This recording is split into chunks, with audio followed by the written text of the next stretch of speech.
This is News Today with WDW News Today. I'm Tom Corliss of WDWNT.com. Please like this video, subscribe, and hit the notifications bell to make sure you don't miss the latest from the Disney theme parks around the world. Here now the news, and there is a lot of it, for January 11th, 2023. And it's all very positive, which is wild.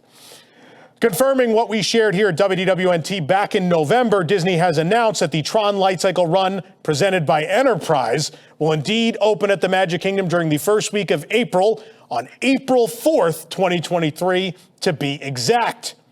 The story of TRON Lightcycle Run picks up after TRON Legacy, where Kevin's son, Sam Flynn, has opened a second gateway into the digital world of the grid.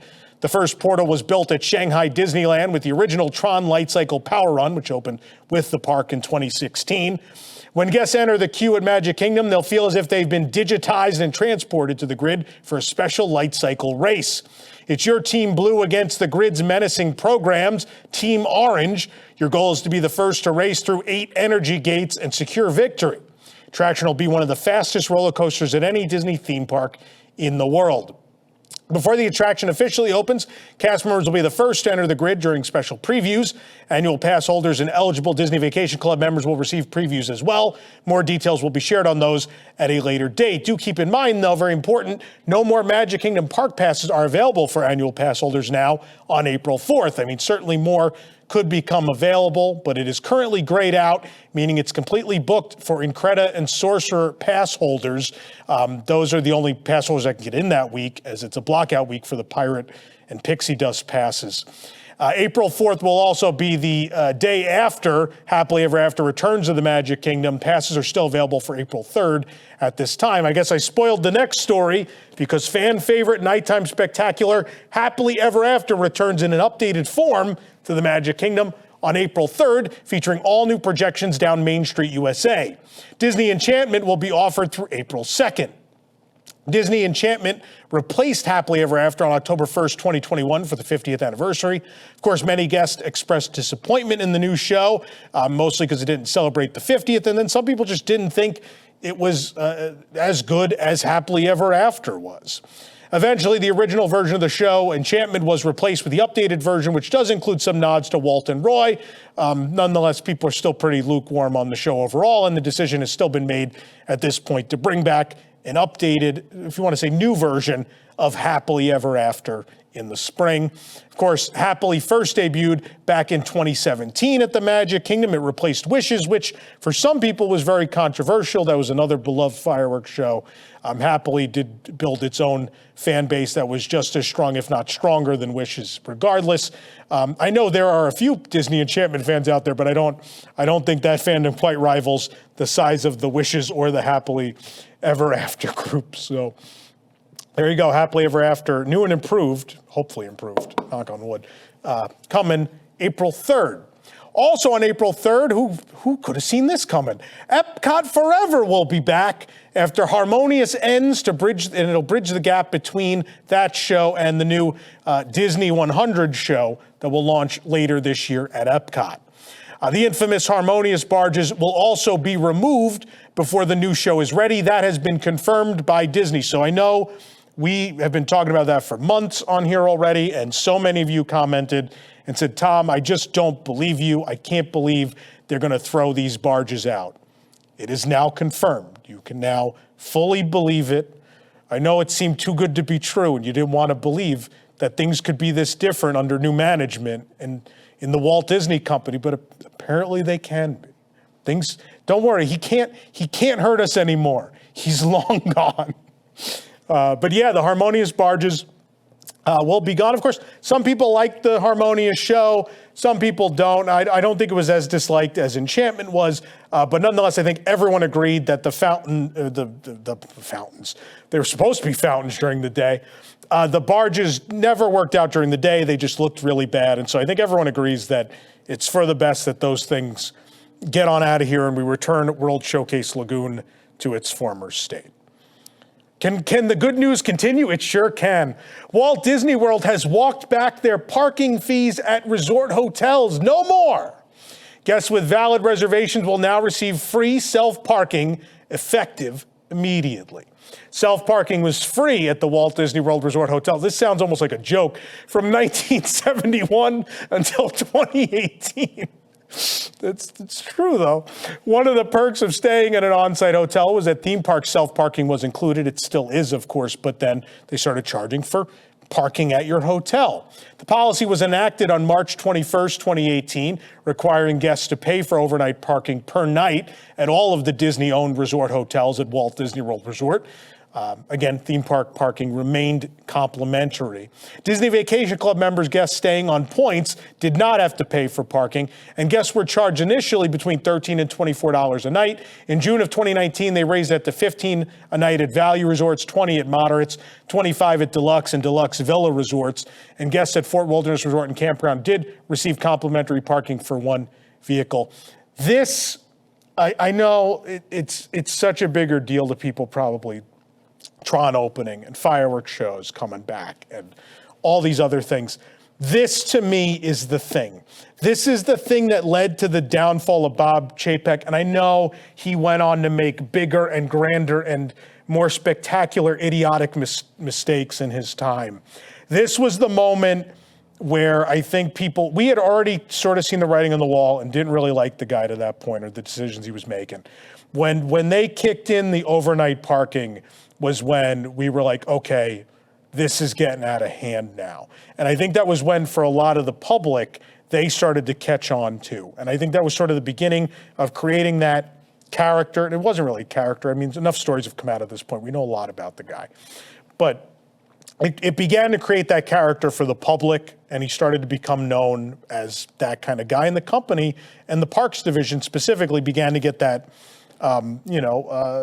people began to believe that nickel and dime thing and that, they only want money and they're squeezing guests. And it's a horrible reputation. They know that the most expensive day ever shirts came around and all that stuff. And it just was bad news. And so I think I have to believe that as soon as that guy was out the door, I think Josh D'Amaro and anyone and everyone probably looked at each other, was like, the first thing we're going to do is get rid of that stupid parking fee.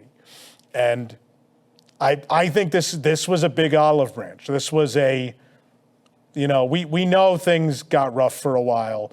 Let's start to set things back on the previous path. And this is the one for me that solidifies that. This is the thing that I think felt the most un-Disney, and bravo to everyone behind this for reversing this. It needed to happen. And I am beyond ecstatic. I'm sure all of you are as well. This is a beautiful thing. This program is brought to you by our official travel agent sponsor, The Vacationeer, the engineers of your next magical vacation.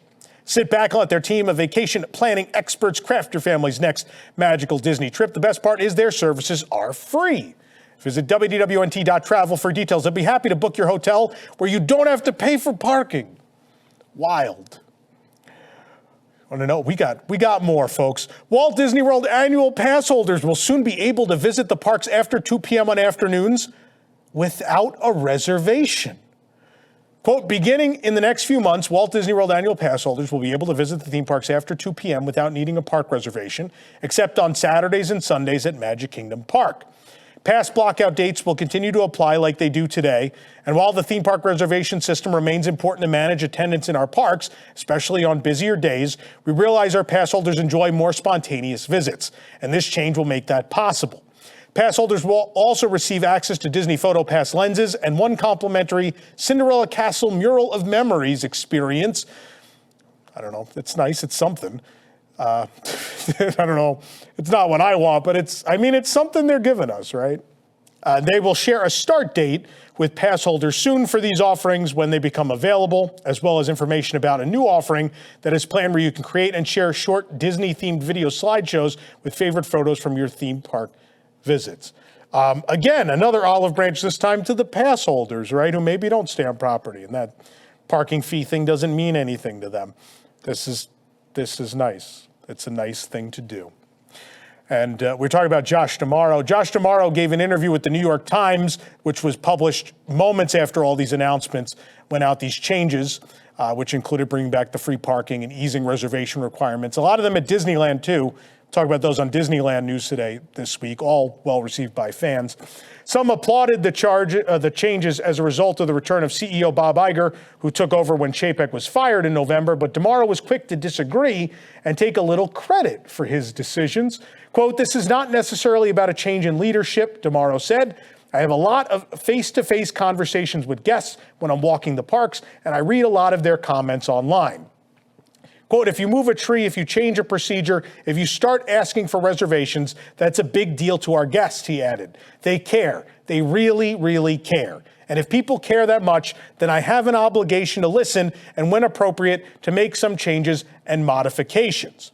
Of course, frequent WDWNT readers may notice those sentiments echo sound bites from Chapek last year. The former CEO made comments about needing to listen to the audience and observed how fans notice if they move a churro cart. But of course, DeMauro, reportedly also almost quit during Chapek's stint as CEO. But it's funny how they're similar comments, but one person actually has made changes that, are positive for guests and the other didn't. So I like that DeMaro's taking credit for it. I will say this, everyone has seen the photos and the videos of DeMauro stopping and talking to people. And yeah, he takes pictures and stuff, but he also has conversations. And I never felt comfortable mentioning this during Chapek's run as CEO because he was a vindictive, nasty man. I'll talk about it now. I've stopped and talked to Josh on a couple of occasions in the parks, and he'll always ask how things are going in the parks. And that's how he is with every guest. It's not because I'm who I am. It's the way he is with everybody. And I love that.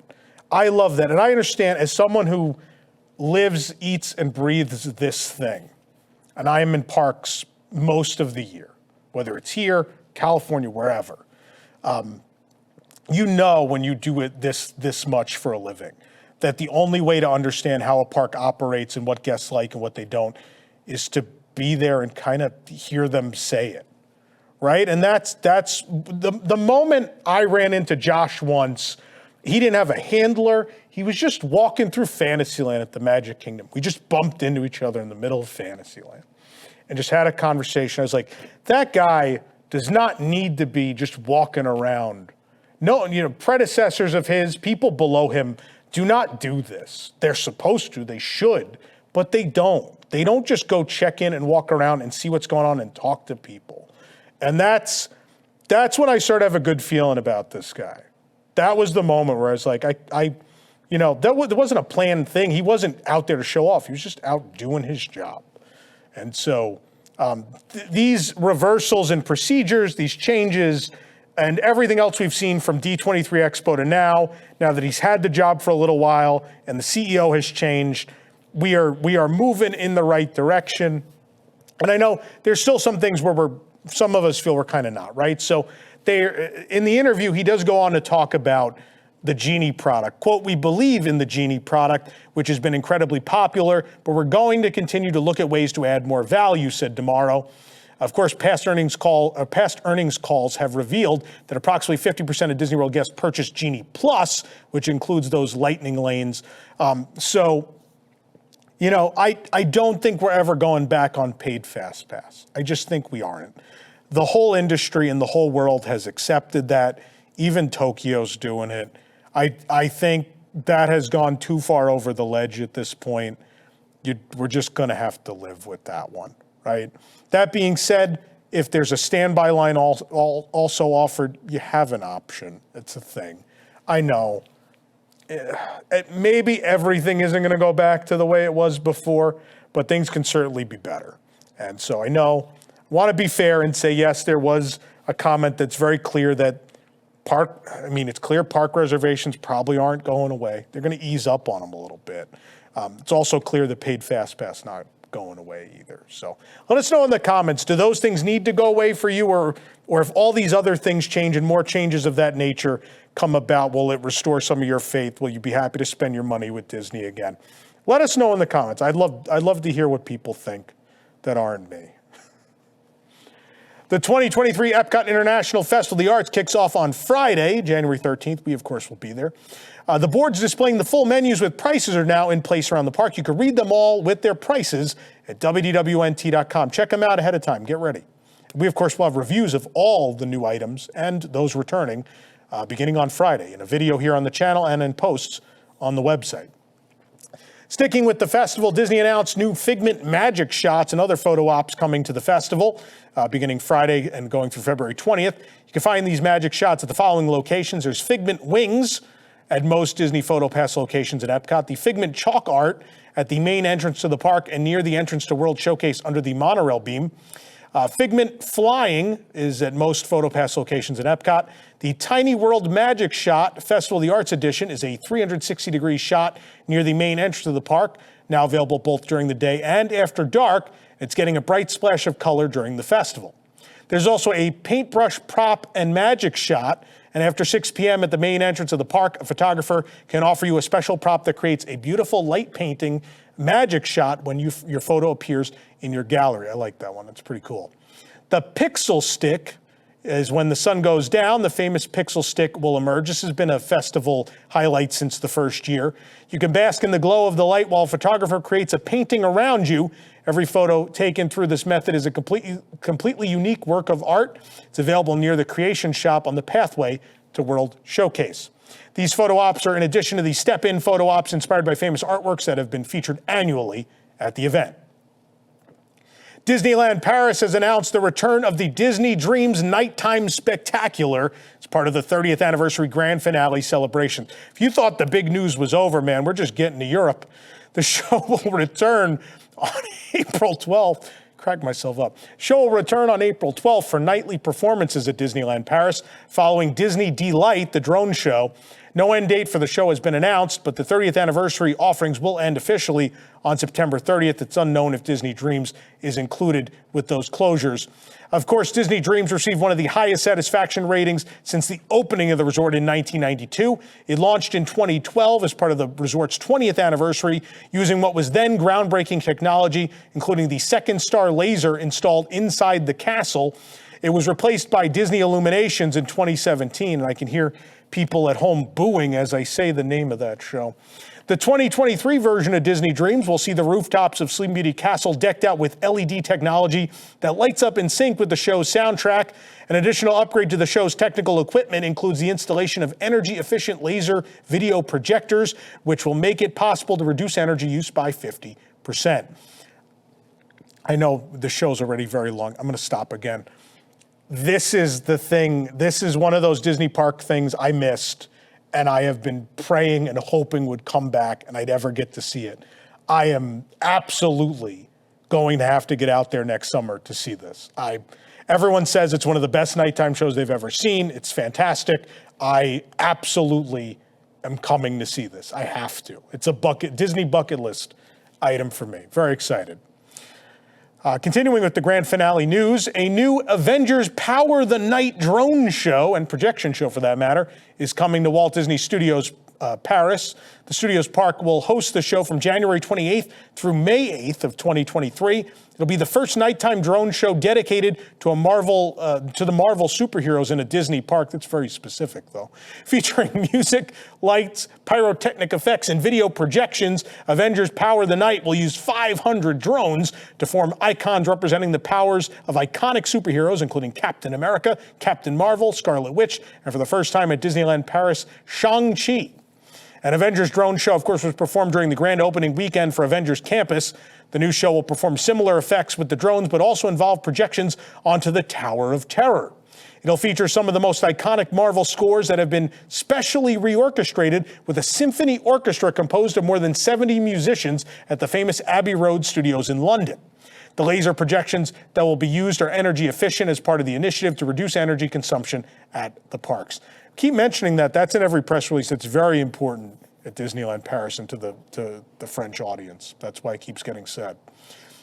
Meanwhile, It's a Small World at Disneyland Paris will reopen in the spring after its very long extended refurbishment. It was an opening day attraction at the park, which began welcoming guests in 1992. The park is celebrating its 30th anniversary, but the ride has been closed since November of 2021.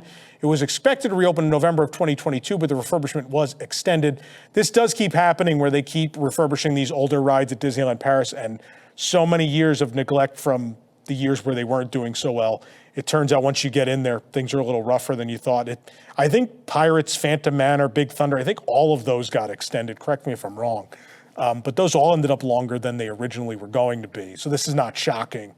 An exact reopening date has not yet been announced. The refurbishment work will address the outdoor facade and several technical upgrades inside as well. Shanghai Disney Resort has released the first images of the completed Donald's Dine and Delights Bistro located in Disneytown at the resort. A statue of Donald greets guests at the restaurant's entrance. The bistro is surrounded with frosted glass windows, and stained glass images of Donald and his pals line the interior of the restaurant. A domed mural on the ceiling will also depict Donald and his friends. The restaurant will serve freshly baked specialty pizza, over-the-top milkshakes, and rich sundaes in a variety of flavors, and whimsical desserts in a charming Parisian-style garden setting. Several of the dishes, especially the desserts, are served on plates with figures of Donald, helping to create the treats. Those aren't edible, hope people know. The milkshakes are topped with images of Daisy, Donald, Chippendale, Goofy, and Donald's nephews. Donald is even burnt onto pieces of bread. The steak is served with a Donald-shaped dollop of butter. And Donald's Dine and Delights will open in mid-January. What a cute restaurant. Traditional character meet and greets have returned to Hong Kong Disneyland as there are no longer physical distancing requirements between characters and guests. The Disney Magical Kingdom blog on Twitter shared the news. They included a photo of a guest meeting Aurora with no distance between them. The return of traditional character meet and greets come after Hong Kong Disneyland recently removed many COVID-19 related requirements for entering the region. For the absolute latest on these stories and all those that didn't make it into today's show, which believe it or not, some didn't despite the length of the episode, be sure to check WDWNT.com and follow us on all your favorite social media platforms. You can support the entire team behind this show and others by joining the WDWNT Inner Globe Society at patreon.com/WDWNT. Get access to exclusive content, discounted show and event tickets, and more. Special shout out to all of our WIGS members watching who make this show happen every week. For the worldwide leader in Disney parks news, this is Tom Corliss saying, enjoy the rest of your today. Have a great, big, beautiful tomorrow. This is Disney Entertainment News Today. I'm Rob Whiteside, and here now are the top Disney entertainment stories. For the latest in Disney entertainment news, watch Disney Entertainment News Today, hosted by Rob Whiteside. From movies and series news to stage shows, books, video games, and more. New episodes drop every Tuesday on WDWNT.tv.